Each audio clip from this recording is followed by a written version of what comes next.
Why don't we get started with the bios of the lovely men sitting next to me. This is German football. You guys are all from Germany. We'll start leftmost, Jonas Boldt. You started as an intern at Bayer Leverkusen and eventually became the sporting director there, which is incredible at 32 years old. And you were most recently the chief of sports and communication at Hamburger. Jonas, everybody. Thank you.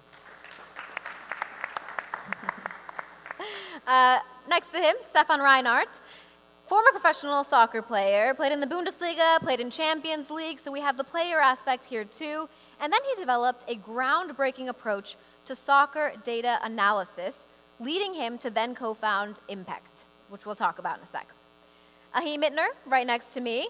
You started your career in IT. Did I say it wrong? Correct. And then you invented a game analysis software where you then take the data that you get into a problem solution for clubs. Right. Platform solution for clubs. And you are the vice president of sports at SAP.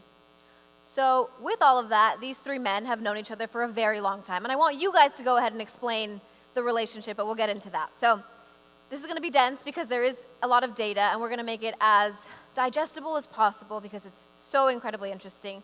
Let's start at the beginning to make it as digestible as possible. Stefan, why don't you take us back to 2014 at the German Sports University of Cologne and what happened that day? Yeah, exactly. Thanks for hosting us, first of all. Yeah, back in 2014, I was still a professional player for Bayer Leverkusen. If you're aware, Bayer Leverkusen won the championship last year. To be honest, we were not that good back in the time when I was a player, but still on an okay level, let's say it like this. And I was invited to the sports university because the professor launched a book about all common statistics that were developed back in the time. So I guess you're aware, also as a host in the media, but also as a player, about all common football statistics like ball possession, winning tackles, running distance, and so on. And the takeaway of the evening, the takeaway of the study actually was all these statistics have no correlation to the end result. So they can't tell you anything about a player performance or team performance.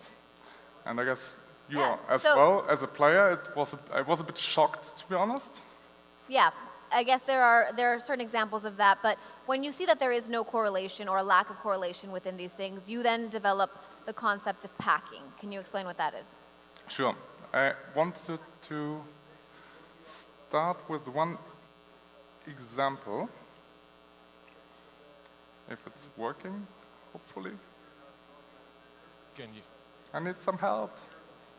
Can you just move to the next slide, please? I'm CEO of a software development company, but still I need some technical help, unfortunately. So I just want to start with one example of all the common statistics, and these are the statistics of a specific match which happened actually in 2014. So you can easily see that Team A had better stats within all common statistics. So they had more ball possession, better passing accuracy, more crosses, more dangerous attacks, more shots. Does any one of you know which game this actually was? Yes, please? Perfect answer, thanks a lot.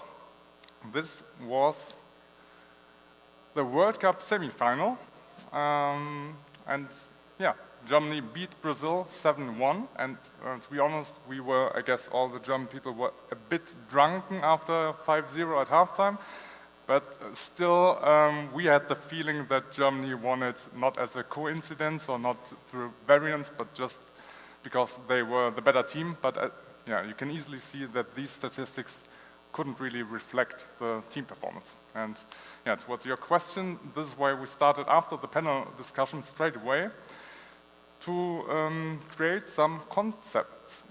Because interestingly, the second thesis of this panel evening was that football is too complex that you can create KPIs which are relevant for soccer.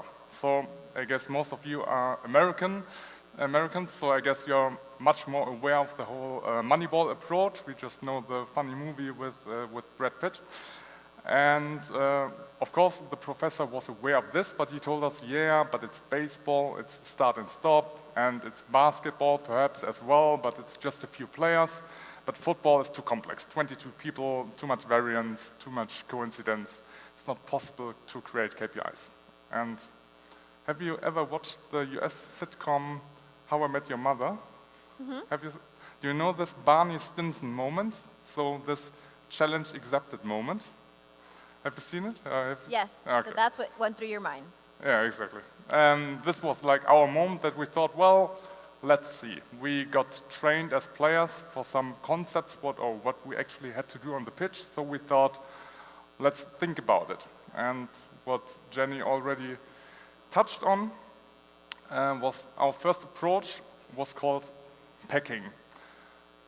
It was not rocket science, to be honest, but we just wanted to measure if an action is effective or not.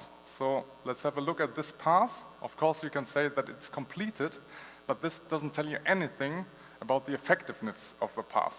I can also play a back pass to my own goalkeeper. It's also completed, but the goal is on the other side, right? And we gave some more context to statistics, and that's why you can see the opponent's formation as the main context in football. I guess Daniel joined the pre-event yesterday evening in the Inter Miami Stadium as well. And I guess Daniel could also have scored 100 goals yesterday evening because actually it was an empty stadium. So no opponent there to defend. And that's why, yeah, we try to measure with this pass, for example, that this player bypasses 4 opponents. And this is, yeah, was our starting point. Let's say it like this. And just to perhaps close the book, you can easily see that Germany had less ball possession, but was much more effective with their ball possession. So they bypassed more opponents, they also bypassed more defenders, so more often like the last 5 players on the pitch for us. And this is how we defined it. And yeah, this was our starting point back in 2014 when I was just a professional football player back in the time. Yeah. So you're still a professional football player, and you realize that there is a different way to measure effectiveness than what already exists. So you have this concept, and that leads you to the man next to you, who is at that point the sporting director of your team. Exactly. Yeah, I gave a call to Jonas because, yeah, as you said, I was just a professional football player. We didn't really know what to do with this now concept. It was just like a scientific challenge, so to say. But so I called Jonas and to ask him whether he likes the idea or if he thinks, well, it would be better if you concentrate on what happens on the pitch. Yeah. So before we get into him coming to you, you went, like I mentioned earlier, from intern to sporting director, which I think immediately piques my interest of how do you get from there to there? Can you talk me through that whole process?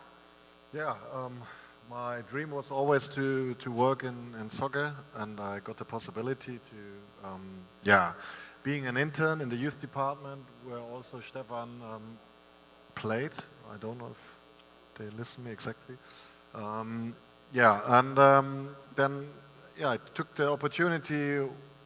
Were the first in the morning in the offices, maybe the last at the end of the day, and I've done everything what I could do. So picked up the guys from school, brought them to training, helped on the training pitch, and tried to learn everything you can get from all the experts working since long time in soccer.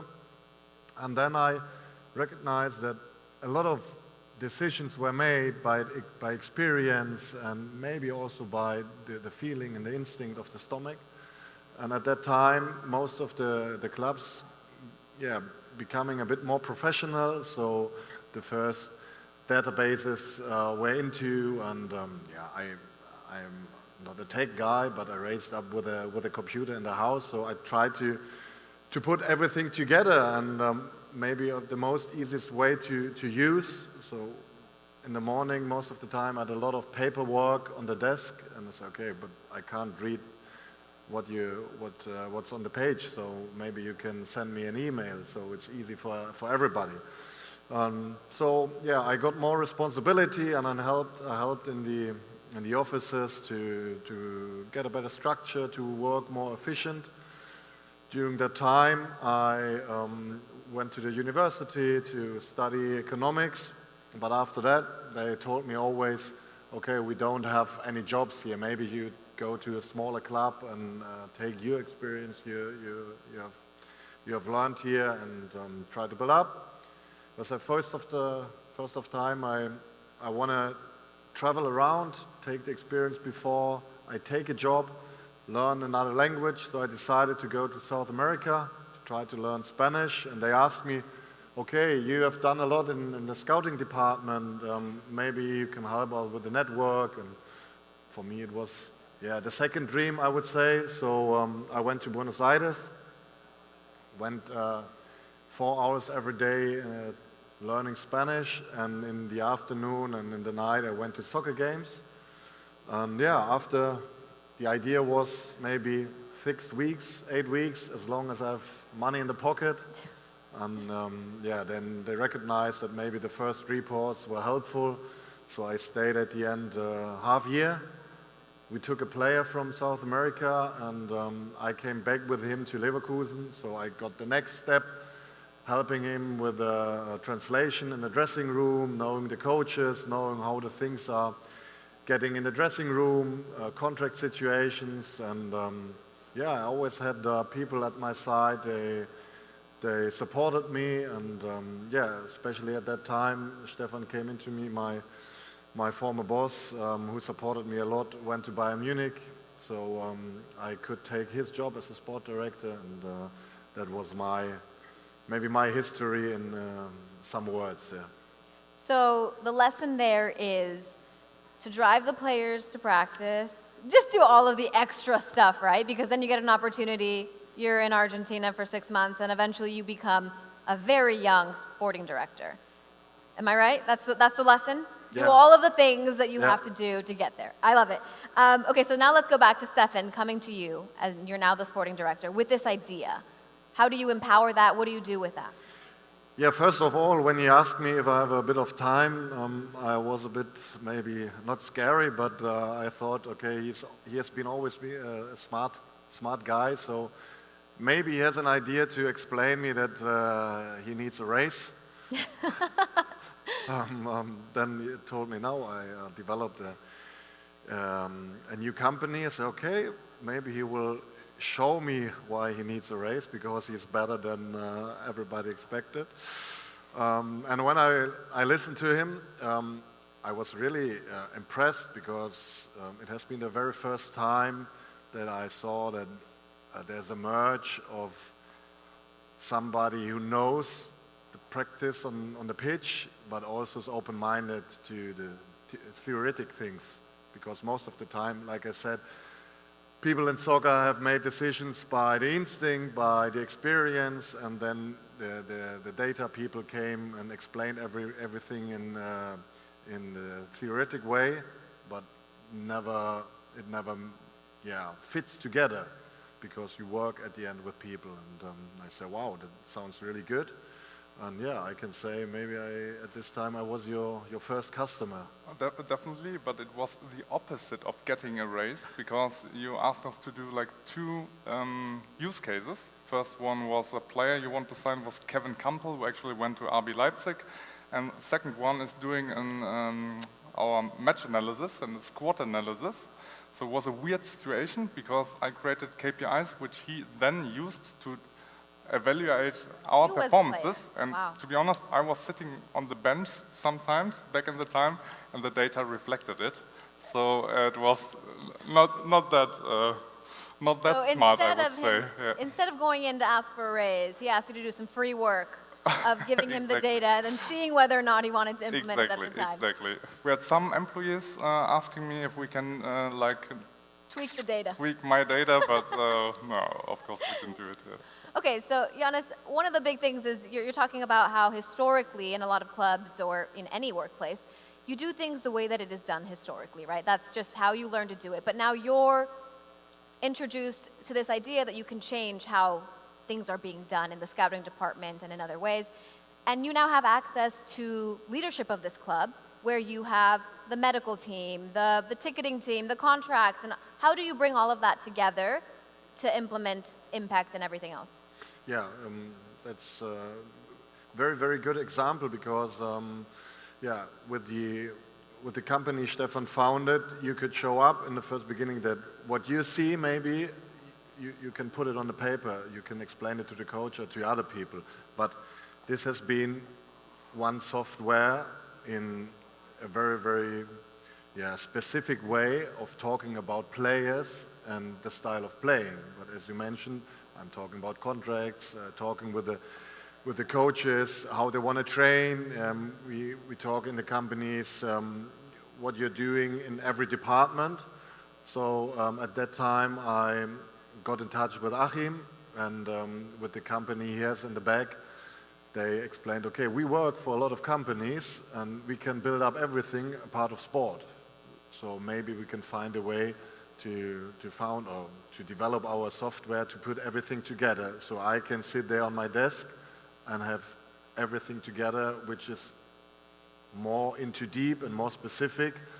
But especially when you work in the sports sector, the people want to use it very, very easy and on a smart way, and maybe not on the scientific way, I would say. So yeah, at this time, I don't want to talk about destiny, but luckily I met these two guys, and it helped me a lot to work more efficient.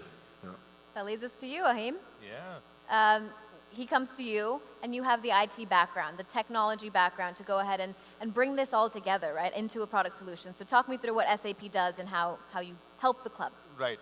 So I don't want to put myself and overestimate myself, but I think it's really what happened at that time, and also in some years before, in 2012 and 2014 with the World Cup. SAP is one of the leading software companies in the world, but mainly known for business application, for doing the accounting stuff, for all the other activities.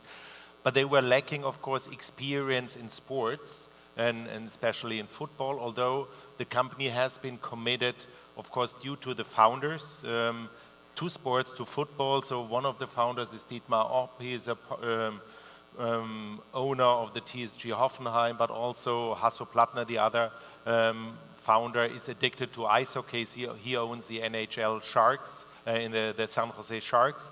So this is when it all started, and we started from traditional partnership engagements to bringing the experience what a technology guy and a technology company has as their strengths into the context of football. And so if you look at the back-end slide on the right or left picture on the iPad, there's this young coach also that we started to work with.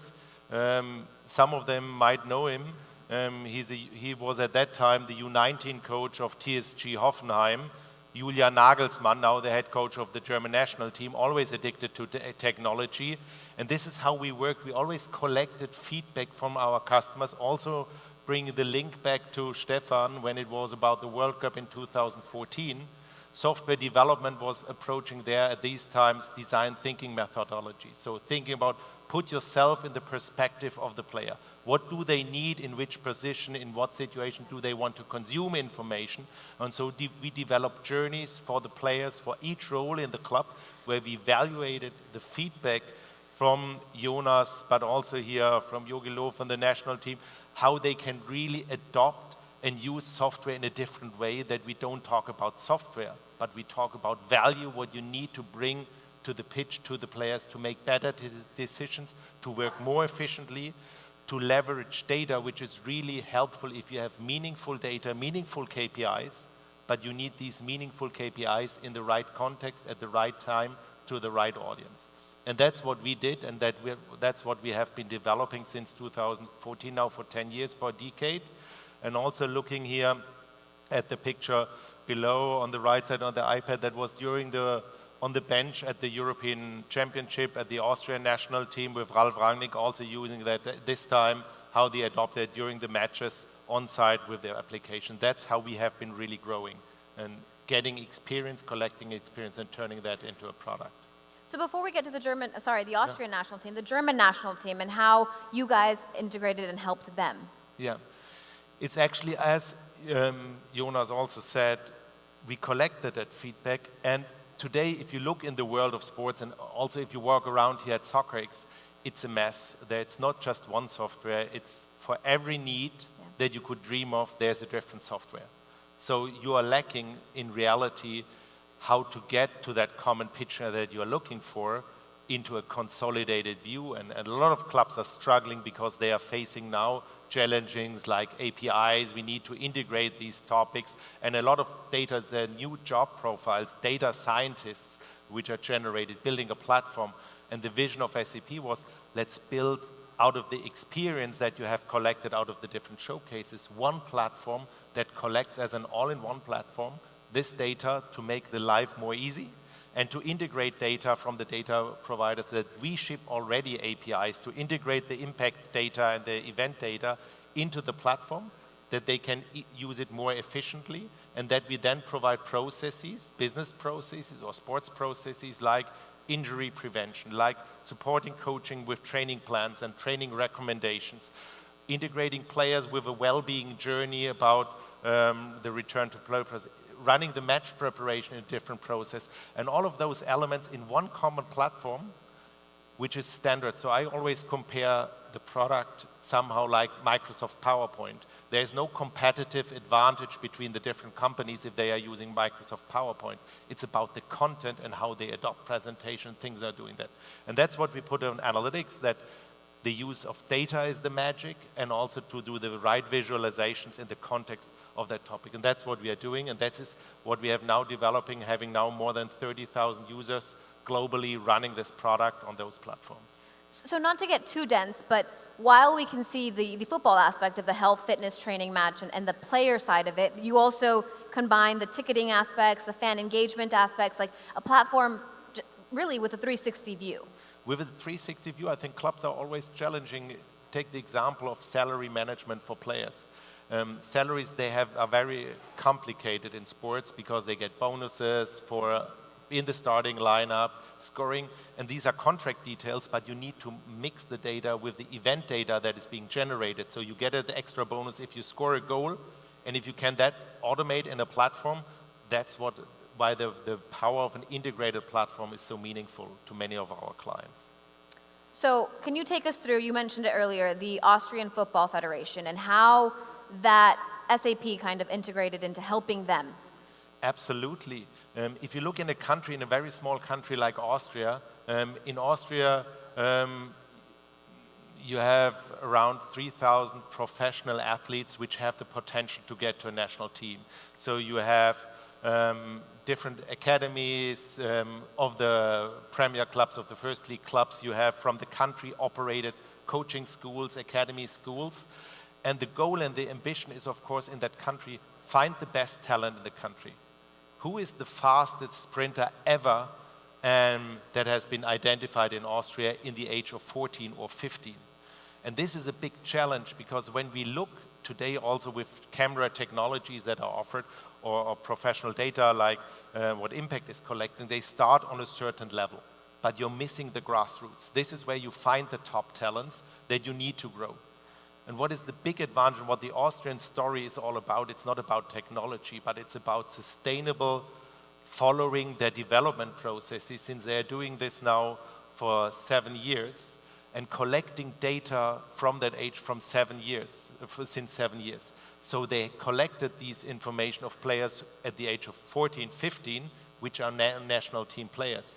And they also understand, and they achieve now great packings. Well, they have passes behind the line, so the player profile specific KPIs which are presented and collected by IMPECT, but we tell the story what happened, that you educated, that you trained this player to get to that level, that he achieved those KPIs, because that's all collected in the database. Or imagine about the development of youth players. There are the areas where they have different growth areas where they are growing, and if they are growing, there's a higher risk of an injury, of a bone injury. So the coaches know exactly when do we have to remove a player from and reduce the load to avoid that this player gets injured, because there are some injuries in youth players that are severe injuries that will even have a negative impact that they ever have a chance to get to a national team player, even if they have talent. It's also that injuries might be severe, that and which types of injury are severe. This is what they can identify that would block them to get to a national team player. So I know that German football has this grand history, and you guys are known for being good at football, but here in the US, something that we have kind of come to is the development of players is where it's lacking, right? So this is where a solution like this would help. So say that you identify a player at 7 to 14 years old that is solid, that can be a professional player. How do you use the KPIs that you have to direct the club or the federation, say, to say, this is how you can manage him to become a pro? I think it's interesting to follow that there are some academies that are very well reputed. And I think, first of all, I believe that talent is distributed equally within a country in a certain age.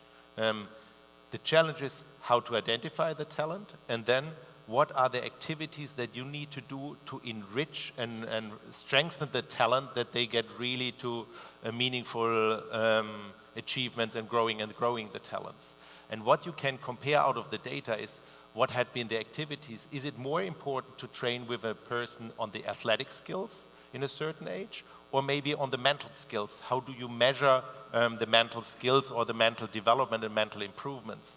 And out of the experience and comparing different academies, you understand there are academies that are generating and growing more talents compared to other academies. And this is now the impact that you can understand which measures and which activities help the players to get to that further level. Wow. It's still skills which are the brain, which is owned by the Austrian Federation, but we are more or less the technical backbone to fulfill this development journey. And that's the amazing thing.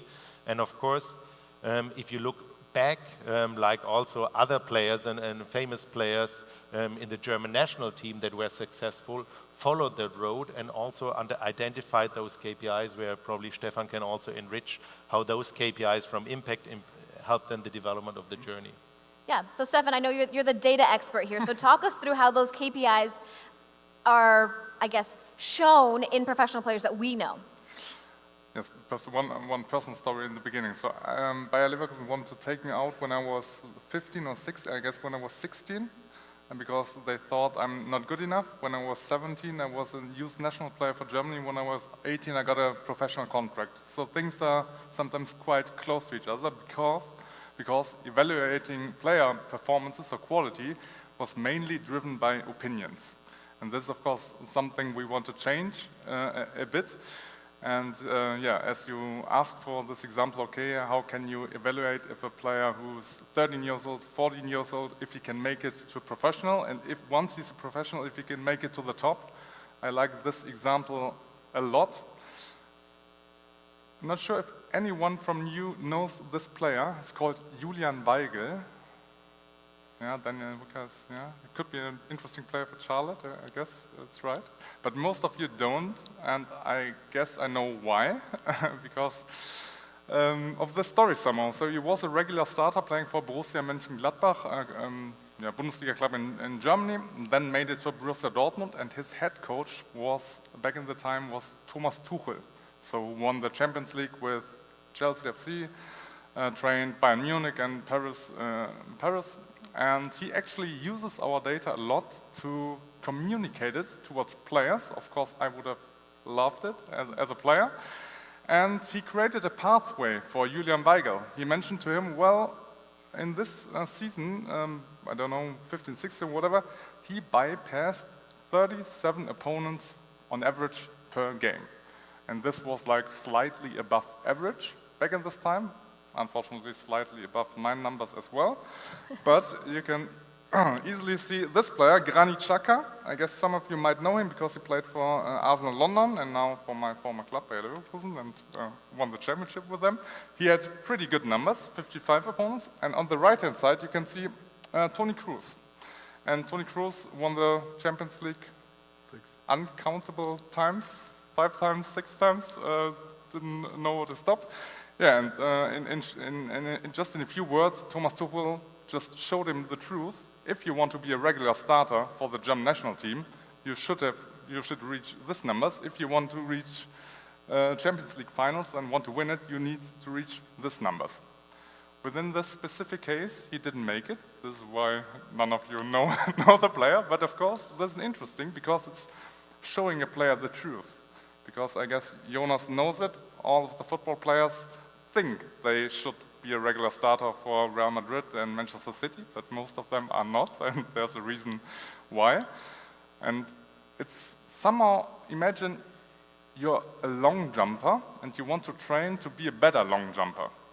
Then I guess it would be nice to know the distance you jumped.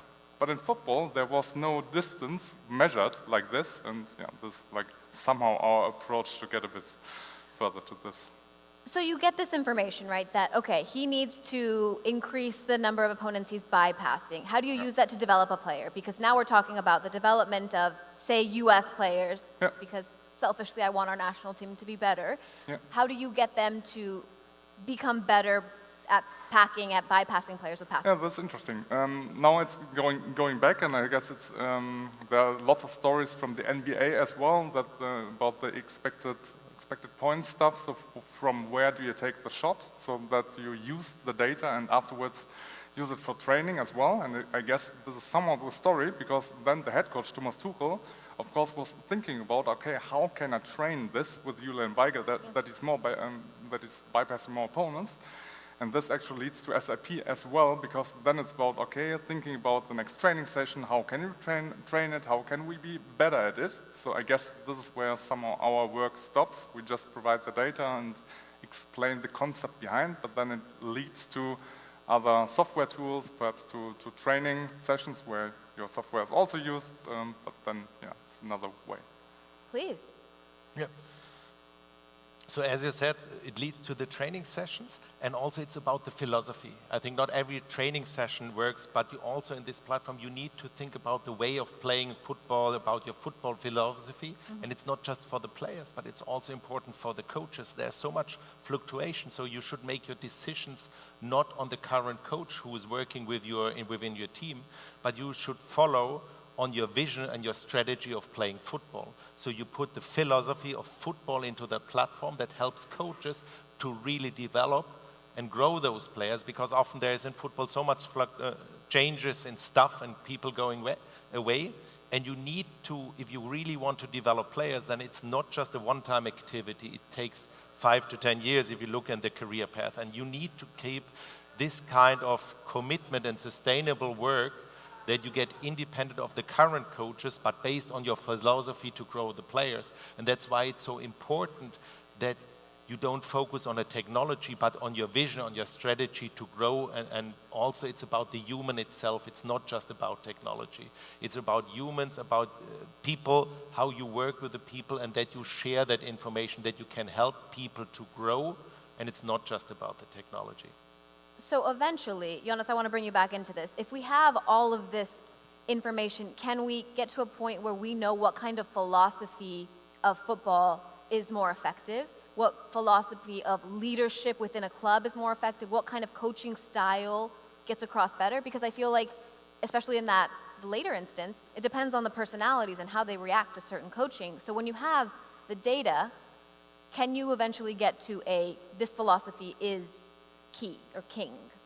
Yeah, I'm definitely convinced, and as I said in the beginning, for sure you have your idea in your mind, and that's what you give to the players or give to the coaches when you work with them, when you encourage them, when you try to help them as a personality. But that's in my mind, in my brain. And if you talk to somebody else, maybe he has his own ideas and how you can put it on the table that everybody understands what exactly do you mean. So in that case, the data is one piece, and make it very, very simple and easy to understand helps a lot. So for me, that's the reason why an iPhone is so much time used and sold in the world, because you decide what you put in. But at the end, the things behind, it's very, very smart idea. And it helps me also, like Stefan told us, when we took a player Campbell, we know him fairly well. And sometimes when you talk to the coach, you are not sure what you explain if he understands in the right way. So then use the data and we talk about this philosophy if it fits together. So when I changed the club from Leverkusen to Hamburg, I was very, very happy that Hamburg was also working with Stefan and the company and also with SAP. So I said, okay, I want to put this philosophy inside, and I can already see which is on the right way in my mind, or maybe which issues we have to change or adapt or adjust. And yeah, I think the key is that you need the technology, and both of them put in my opinion, very, very important step in soccer to work more efficient, but you need the people behind that they understand or put it on the pitch as a player or maybe as a coach or whatever. Because at the end, it's a people business. Right. I think it's, just let me add here something. As you said, I think it's people business, and I think still it's important that you are in the driver's seat to make the decision to build the philosophy. And technology, whatever technology you're using, is just the enabler. So what we are doing, and a lot of now people are talking about AI. Also, we are doing a couple of AI scenarios already in the area of scouting activities. But I think there's like when clubs are taking players under contract, and I think they are not just the view on the data, but also on the characteristics, on the personality. And leading clubs, they write up to 40 scouting reports by different people. So at the end, if you don't use AI, of course someone has to consolidate that report, and you tell them, hey, we have the next scouting session, give me some information, and then people have to work with all those scouting reports, write the summaries, etc. and AI, and we have some of the first AI scenarios in that area that do the classification, that do the segmentation. But still, even if you use AI, remember it's the humans that make the final decision, and the technology is always an enabler, even if we believe that AI is a huge enabler in regards of increasing the efficiency, but it should never replace the human thinking. Right. Okay, so I don't want to run out of time for any questions because, like I mentioned, it's dense in some ways, but it's also the human aspect. So are there any questions? And if we have a good amount of questions, I won't keep going with the panel. I'll let you guys ask what you want answered. Sure.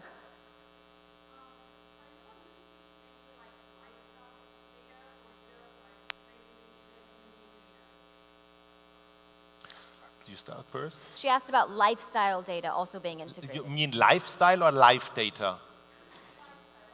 Ah, sure. So I can start what I realize. From the club side, we try, but at the end, it's the most important question, how you get these data. For sure, you can scan whatever a player maybe puts in a social media or whatever. But this, especially in Europe or Germany, the market is different than here. So a lot of business is working from behind. So knowing the player, if he's not working with you, it's very, very hard to understand and to know him better, because most of the time it's not really allowed to get in touch with him until he is under contract with a different team. And if you would screen the social media from all the football players, you couldn't sign anybody afterwards, so I guess you shouldn't do it. Correct, but what I also see in a couple of those, that's why I said when clubs put players under contract, sometimes they're up to 40 scouting reports. Of course, they are trying to get the complete picture of the player, but as Stefan already said, everybody has posted someday pictures that he wouldn't like to remember on social media. But still, of course, you try to get as good and as much information as needed to get to a sustainable decision. Yeah, sometimes if they are linked to, for example, we took in Leverkusen Chicharito, which is, I think most of you know them, and for sure it helps us because Leverkusen at that time was maybe from the international side a bit smaller than he. So you can use it working with the brand, but for sure, first of all, we took the player because he was important and good to use him on the pitch and not as an advertisement or as a brand.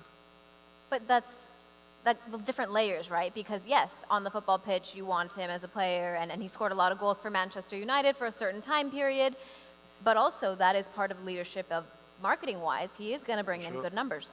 For sure, and I think it's still the most undeveloped data which maybe exists in football. And last year I went with some colleagues from German clubs to Harvard, and they asked us the question, which kind of data you would wish to have? And I said, maybe some kind of this, that I know more about the personality. For example, if Achim and Stefan fits together if they play in the same team. So I have all the stats and if they're good players, but there are some people behind. And as a team, if you want to be successful, you spend a lot of time together, sometimes more than with your own wife or children.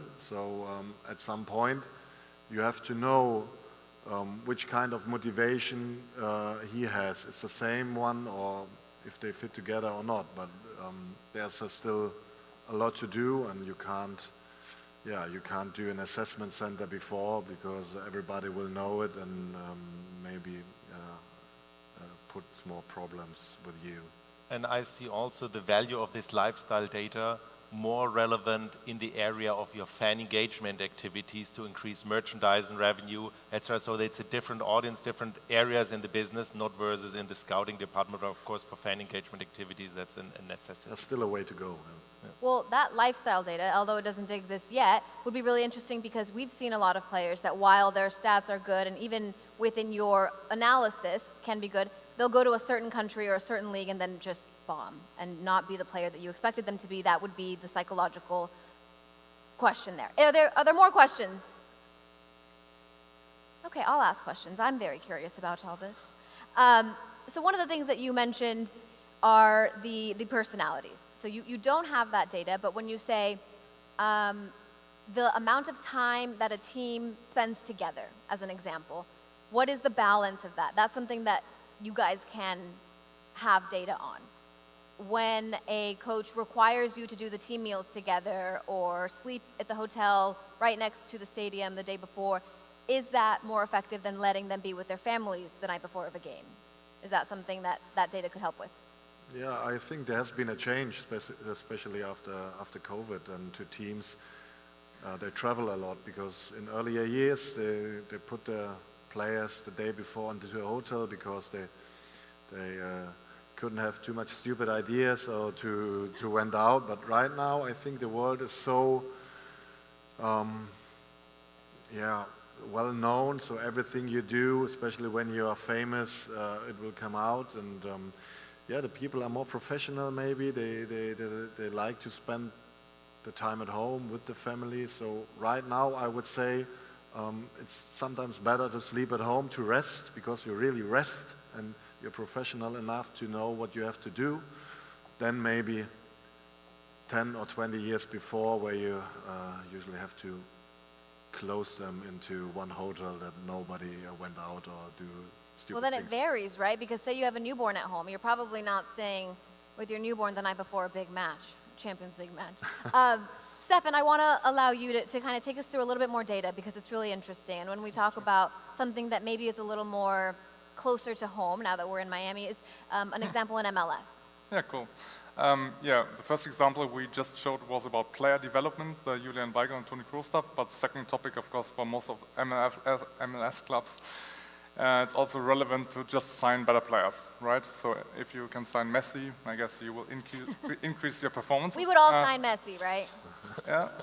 But interestingly, Messi was, from our point of view, not the best player in the MLS, but it was Ricky Puig. I don't know the player quite good, but I had several meetings with MLS clubs in the last week, and they also agreed.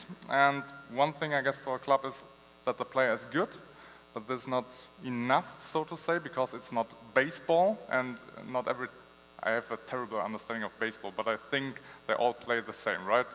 Somebody's throwing, somebody is hitting the ball. Football, you have various style of plays. So Ricky Puig might be not a player for Charlotte FC, or not fitting as good as in your style of play. So I guess it's mainly your role to create a vision of what you want to play, right? Yeah, exactly. So that's very helpful to see what he's doing into the team, but you always need to have the vision if it fits to the people you have, because as you mentioned, sometimes they work at that place, but when they change the city or maybe the culture, it's completely different. Yeah. So in a few words, so he has a profile like a central creator, so we try to put it in like a football language so that it's easy to understand. Some people think if it's a complex topic, you have to need a complex visualization in Tableau. We think we want to make it as easy as possible. And so, for example, this is what it looks like for a sporting director of, of the MLS. You can see on the left-hand side all his offensive abilities. So this is a radar chart. So actually you see he's fantastic if the team's in possession. He's terrible if the team's out of possession. So he's just like falling asleep or into debt or whatever. And of course it's about like finding the next Ricky Puig in the MLS Next Pro in the second division in Japan or whatever. Of course there are some cultural differences, but yeah, still this is one important topic for the clubs, of course. Beautiful. Achim, what am I missing? What else do we need to get through that SAP, IMPECT, and do for clubs, associations, everything? So actually, I think you had got today a good overview about the idea, and I think what you should ask yourself the question is, first of all, how much technology you really want to do, and is technology what you need in that area? So getting on common sense on the area, and also think, and I think this is what, at least in Europe, is one of the biggest challenges, is the long-term vision, that you make decisions not on a single point, but really consider an investment in technology for a couple of years, that it takes time until you see positive results. That's something as a takeaway, which is definitely something independent of the tool. And one of the sayings that I really like to do, the closing is always like, a fool with a tool is still a fool. So think about what you're doing. Beautiful. Thank you, guys.